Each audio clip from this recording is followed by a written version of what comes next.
You ask Tiger to solve. This deals with linear equations with one unknown. The final result is w equals 6.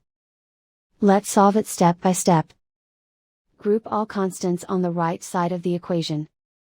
Subtract 3 from both sides. Group like terms. Simplify the arithmetic.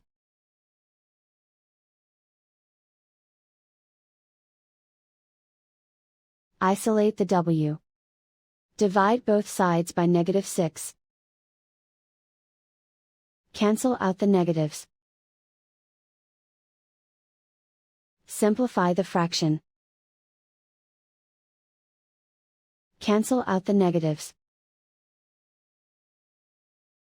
Find the greatest common factor of the numerator and denominator.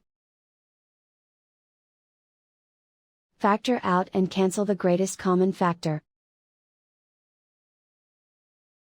And so the final result is w equals 6.